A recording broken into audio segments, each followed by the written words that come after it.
Le sport scolaire et universitaire occupe une place essentielle dans la politique nationale du développement du sport voulue par le gouvernement de notre pays. Il constitue non seulement un cadre d'épanouissement physique et moral des apprenants, mais également un puissant instrument de cohésion sociale, de promotion des valeurs citoyennes, de discipline et de détection des talents sportifs.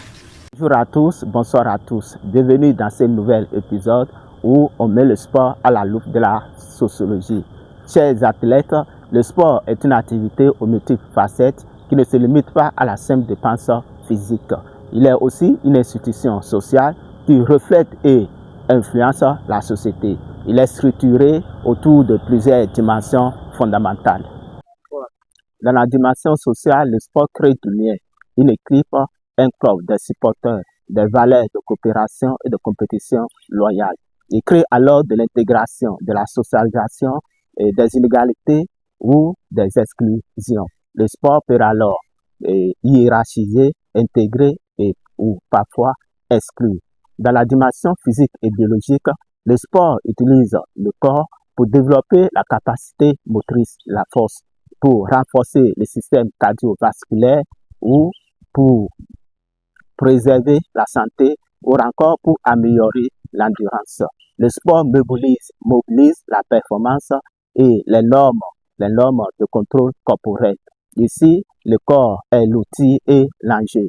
Dans la dimension formative et éducative, le sport transmet des valeurs telles que le respect des règles, le goût de l'effort, le fair play, la gestion de l'autorité arbitrale, la persévérance ou encore l'esprit d'équipe. C'est encore le lieu où l'on parle du dopage, de la tricherie ou de l'équité. D'ailleurs, en 1850, la loi Fallou en France a rendu obligatoire l'éducation, la gymnastique à l'école, permettant ainsi aux enfants de se familiariser aux pratiques sportives. Et à travers l'éducation physique et sportive, à travers les sports scolaires, le sport réduit directement l'échec scolaire. Chers athlètes, dans la dimension psychologique et mentale, le sport est utile dans la gestion du stress. Il renforce l'estime de soi, procure le bien-être, la confiance en soi, la résilience et constitue un exutoire émotionnel. Sur le plan dans la dimension compétitive et de performance, ou plutôt la dimension compétitive ou de performance pousse l'athlète ou le sportif à l'extrême dans le sport professionnel et se concentre sur le dépassement de soi, la tactique, le record et la confrontation. Dans la dimension médiatique et économique, le sport s'est imposé aujourd'hui comme une véritable industrie générant des enjeux financiers considérables, du marketing et du divertissement à l'échelle mondiale. Le sport ici est un véritable marché avec les droits TV, le sponsor, les salaires, les équipements, les paris sportifs et même le tourisme sportif.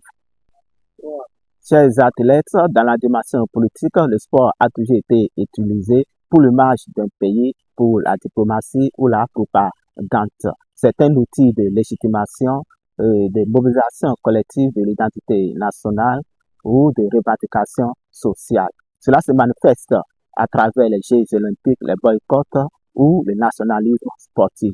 Dans les faits, le sport est un espace de contestation et de visibilité pour les causes sociales. Dans la dimension, au niveau de la dimension juridique, ou plutôt au niveau de la dimension ludique et esthétique, dans le sport, un geste technique, une combinaison bien faite, un match bien joué ont une beauté propre. Parfois, on regarde le sport pour le simple plaisir du spectacle sans aucun enjeu de résultat. La dernière dimension du sport qui est la dimension juridique. Chers athlètes, le sport ou l'activité sportive constitue l'une des activités les plus réglementées au monde. Sa dimension juridique se repose sur le droit sportif interne, la lex deportiva, qui est un ensemble de règles créées par le mouvement olympique et les fédérations internationales. Ce droit régit les règles de jeu, le barème de compétition et l'arbitrage. Par ailleurs, il faut remarquer que les nations ou chaque pays réglementent de façon stricte le sport à travers les tests majeurs officiels tels que le code de sport en France. Chers athlètes, tout bien considéré, le sport est un système où le corps, l'esprit, la société et l'argent se répondent. Selon les circonstances, selon les contextes, selon les contingences, une dimension peut prendre le dessus sur une autre.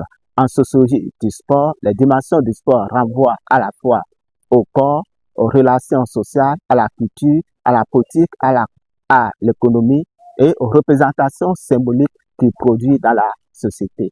Voilà, chers athlètes, veillez à vous ménager et jouez votre rôle d'athlète, quel que soit le théâtre des interactions, et on se voit très vite. Salut!